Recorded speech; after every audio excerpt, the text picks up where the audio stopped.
Hi everyone, my name's Richard Diaz and welcome back to the IceCap Canadian Market Wrap. In last week's video, we talked about the deteriorating labor force survey data. This week, I'm afraid it's more bad news as Canada's exports fell again and the trade deficit widened. We'll quickly touch on that data as well as dispel some of the myths around Canada's biggest export partner. But due to the timing, we'll also throw in what happened to inflation and the BOC's monetary policy decision. Canada's merchandise trade deficit fell much more than economists had expected in January. It is now at the widest it has been in 5 months. However, it is important to note that the downside surprise was largely due to temporary disruptions in the auto sector, which led to the largest decline in nominal exports since April of 2025. The drop in Canada's auto exports was a massive 32.5%. But again, this was due to the extended factory maintenance shutdowns tied to production model changes. This brought passenger car and light truck shipments down to 2.7 billion, the lowest level since September of 2021. The good news is this is largely supposed to be a temporary disruption, and the National Bank expects a bounce back once plants return to normal operations. This is important context because although Canada's merchandise trade deficit widened to 3.6 billion in January, from 1.3 billion in December, we should look through this January data. Monthly trade flows are volatile, and we expect much of this decline to be retraced in February and March as higher energy prices and higher commodity prices due to the conflict in the Middle East will add to Canada's net exports. Unfortunately, the trend in goods X energy is clearly down. Ultimately, this is unsustainable and speaks to issues around Canada's lack of productivity growth and a lack of industrial competitiveness, as well as debt that is used to purchase many of these consumer goods. But we'll touch on that some other time. Over the short term, we don't expect things to change too much. In part,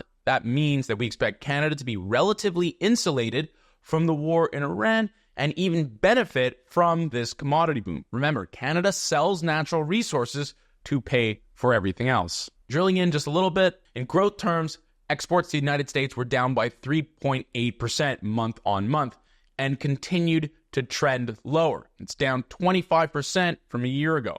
A lot of this decline is due to the auto sector, as I've demonstrated, but it's also due to stagnant crude oil exports. So why are Canadian crude oil exports stagnant, and why is Canadian crude oil going elsewhere?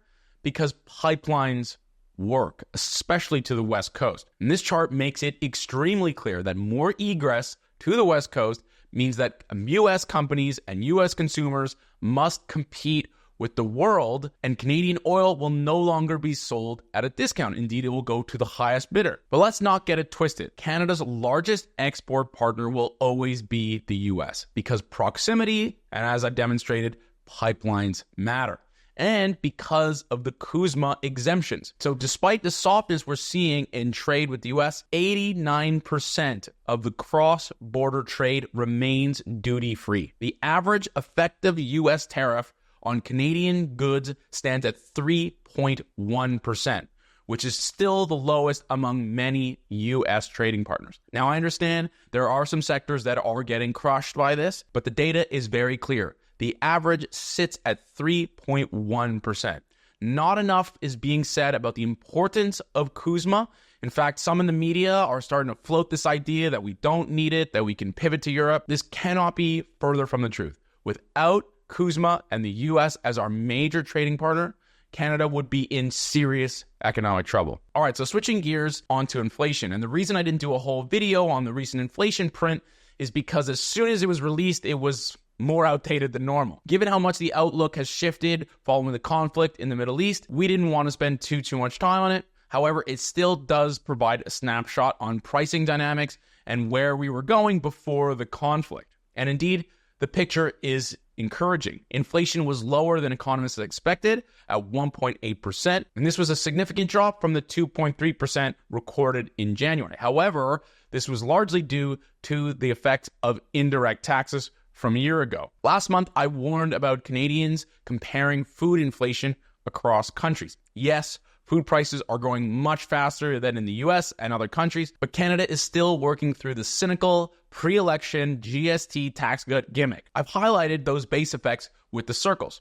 Last month, food inflation fell to 5.4%, down from 7.3%. Now, of course, this is cold comfort to the millions of Canadian families struggling right now, but the fact remains that we have to let this work through before we can get a real idea about what's going on with food inflation. All right, so what's going to happen next? Well, I'll always say you should be very skeptical of predictive models, but they can be useful. And the IceCap inflation model, in this case, predicted that core inflation would fall this month, and indeed, we were right. Now, all things being equal, higher oil prices will clearly have an effect on inflation going forward, but note that this model was suggesting that inflation was going to rise months ago, and Canada's industry was facing rising input costs before the conflict in Iran flared up.